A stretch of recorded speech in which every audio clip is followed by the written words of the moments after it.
Ce qu'on dit là, de ta part, quand il nous dit de dire aux gens là, on ne nous écoute pas. Seigneur, on ne nous écoute pas. Seigneur, on ne nous écoute pas.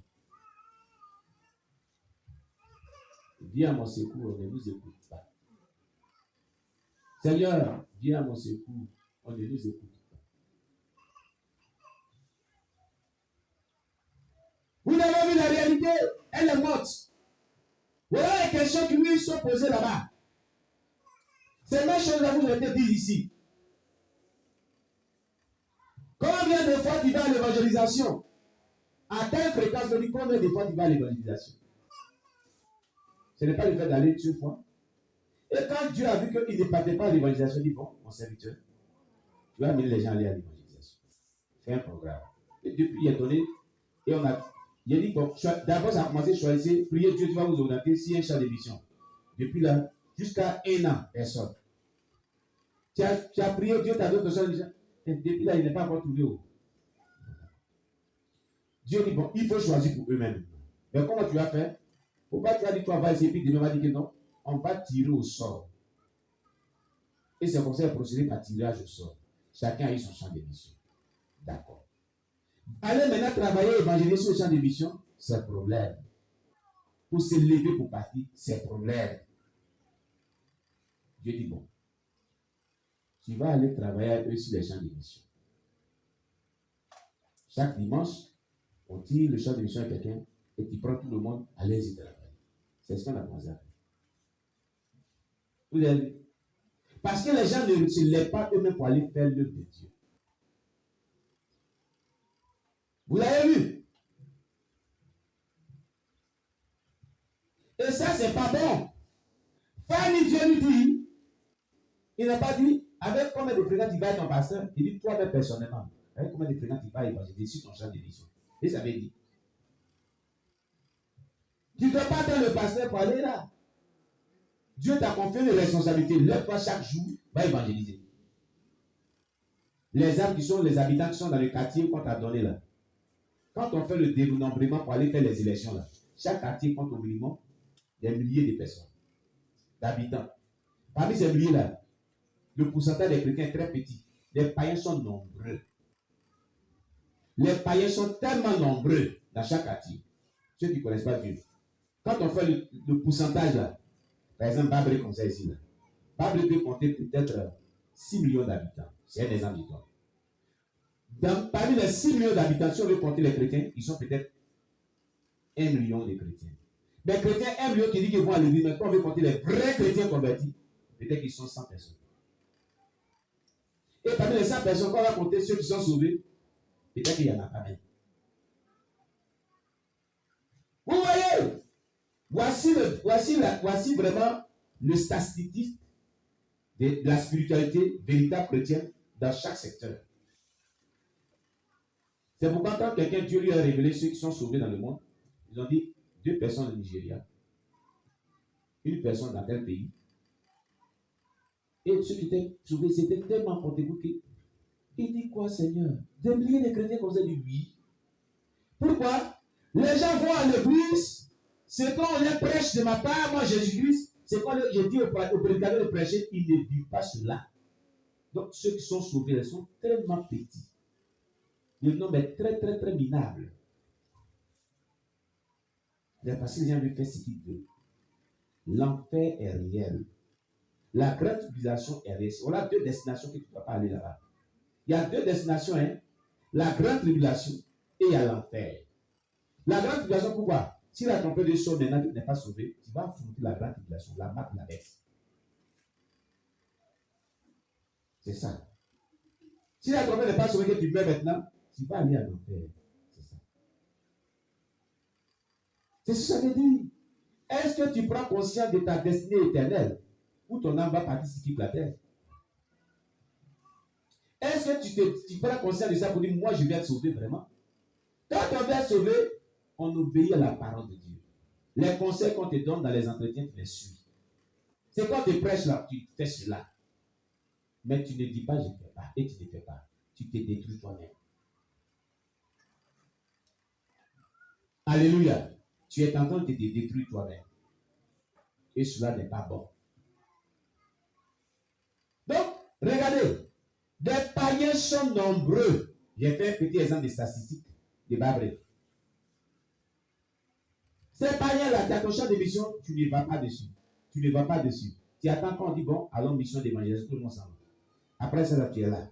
La semaine qui suit, vous ne levez pas l'évangélisation là. Qu'est-ce que tu fais dans la matinée? Jusqu'au soir, tu fais quoi? Lève-toi, prie le Seigneur, va sur ton champ de mission. On vous a mis deux. Les partenaires. Prends tes partenaires, vous priez ensemble. Vous allez évangéliser un jour chez toi. Le lendemain, vous allez évangéliser chez lui. Vous allez évangéliser comme cela. Mais n'attends pas que quand on dit, bon, cette semaine, la mission d'évangélisation, tout le monde. Et toi-même, Dieu dit toi-même là, à quelle fréquence tu vas sur ton champ de mission? C'est ce que Dieu a demandé à Fanny. À quelle fréquence tu évangélises toi-même, personnellement? Ne compte pas si l'évangélisation ensemble là. Mais toi-même, personnellement, à quelle fréquence tu vas sur ton champ de mission? Quelle fréquence? Combien de fois que tu vas évangéliser personnellement? C'est qu'ils ont demandé à Fanny, moi, tu as demandé ça aussi un jour. Pour les anciens, là, ce n'est pas nouveau. Hein? Rebecca qui est morte reçue, qui est venue, qui est morte 2 fois, la jeune fille qui s'en venait dans la fête programme ici. Là.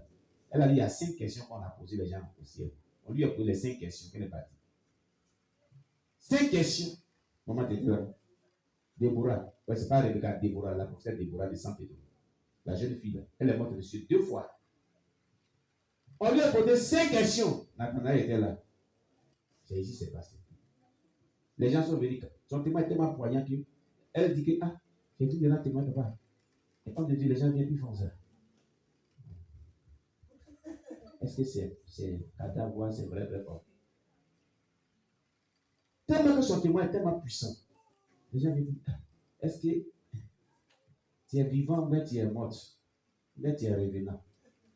Elle dit, je suis réel comme vous. Je suis réel comme vous. Et son témoignage sur notre chaîne YouTube. Tu écoutes son témoignage. Allez-y, fouillez. Nous, on a écouté des choses. Je l'ai pris, je l'ai envoyé ici pour rendre son témoignage. Elle est morte reçue 2 fois. Alléluia. Elle dit là-bas qu'elle arrivait, on lui a posé 5 questions. 5 questions. Les questions, mais j'ai oublié, mais il y a quelques-unes. Première question. Est-ce que tu es fidèle dans tes 10 000 offrandes? C'est pour ça ceux qui disent que non, on ne peut pas dire tout là.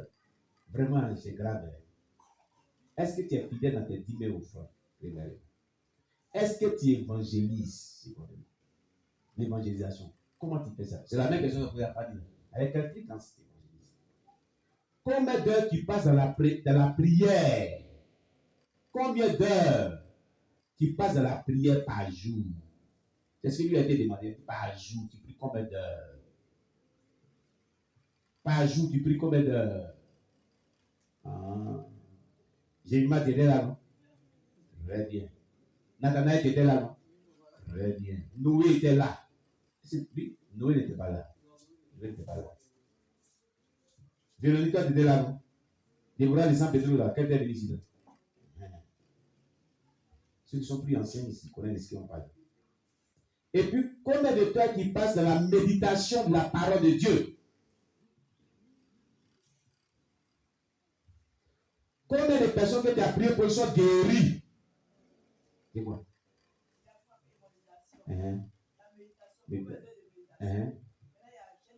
Oui, merci. Jeûne et prière en semaine. Il y a évangélisation. 5 questions.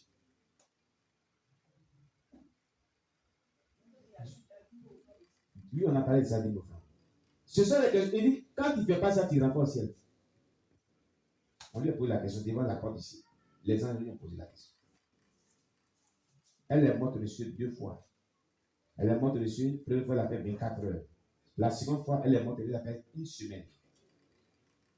Son corps n'a pas pourri, elle est venue. Donc c'est pour ça, quand elle racontait ce truc, les gens sont venus voir, vous avez ton corps là, c'est vrai, vrai. Ils sont venus voir, vous dites, ton corps là, c'est vrai, vrai.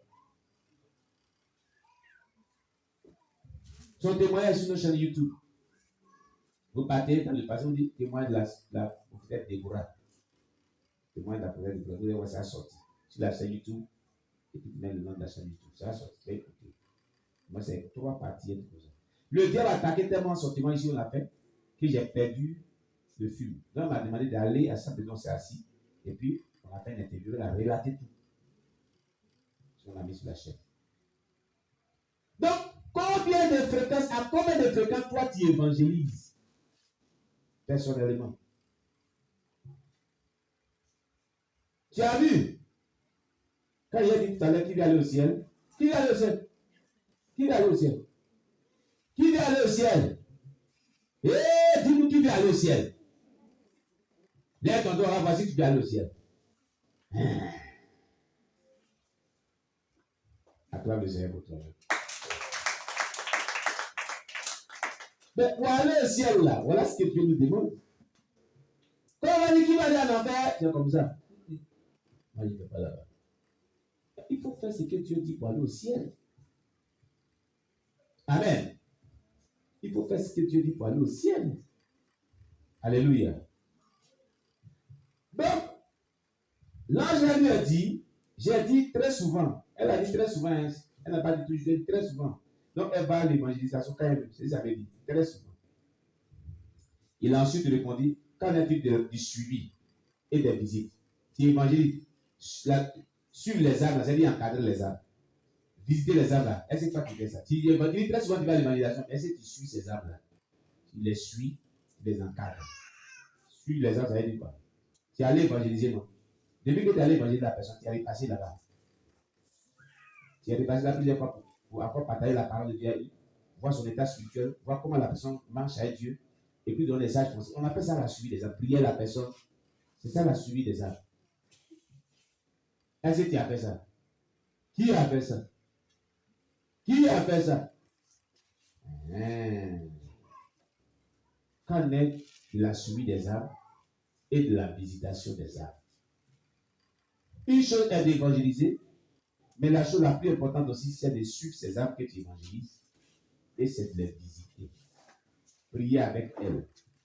Est-ce que tu fais cela? Est-ce que tu fais cela?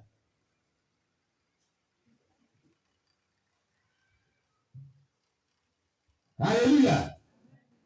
Il ne s'agit pas seulement d'aller évangéliser et puis tu abandonnes les arbres.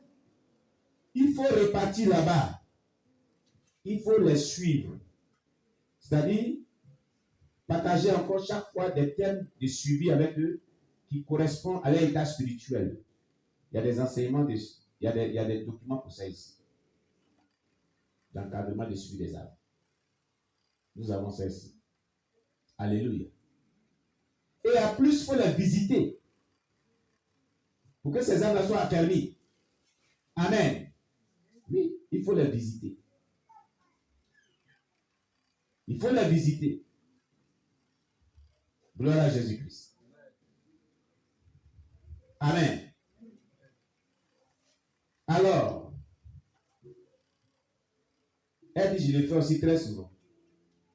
Il a dit donc l'évangélisation, la visitation et le suivi obtiennent chacun un score de 100%. Voilà comment les anges nous notent. On a des notes au ciel. Il y a des notes. Son témoignage veut dire que quoi? Les anges notent chaque personne qui va à l'église. Ce que tu fais dans l'œuvre de Dieu, tu es noté spirituellement dans le ciel. On te note. Voilà le pourcentage, tu es noté 100%. Tous tes actes que tu poses, tu es noté. Dans tous les domaines de l'œuvre de Dieu, tu es noté. Évangélisation, intercession, visitation à l'église, quand tu viens à l'église le dimanche, suivi des arbres, visitation des arbres, prière eux, les encadrer. Il y a des notes, on est noté dans tout ce qu'on fait. Louange, tu es noté. Tu es noté par les anges. Voilà, voici ces notes sur le registre. On va la classer, classement des enfants qu'on fait à l'école primaire. Voilà, on va classer. Amen. Ce qui veut dire, aller à l'église être chrétien, c'est aussi une école. Si on te note, c'est une école. Tu as des notes là-bas. Est-ce que ça y est, on ne peut pas dire ici? Hein? Qui se souvient qu'il a dit que chaque jour Dieu nous note et puis c'est toute la partie, qui se souvient? Hein? On n'avait pas encore eu ce témoignage, il y a de cela longtemps, il a dit Dieu note chaque personne. Et les gens qui ont 0,6, ils disaient, vous riez. Vous êtes comme rire. Mais voilà la réalité que Dieu l'a confirmée par le témoignage des femmes qui est morte et ressuscitée. Dieu nous note chaque jour. Chaque jour que Dieu fait là, chaque chose que tu fais dans l'œuvre de Dieu, Ou bien dans ta relation avec Dieu, Dieu te note, les anges te notent.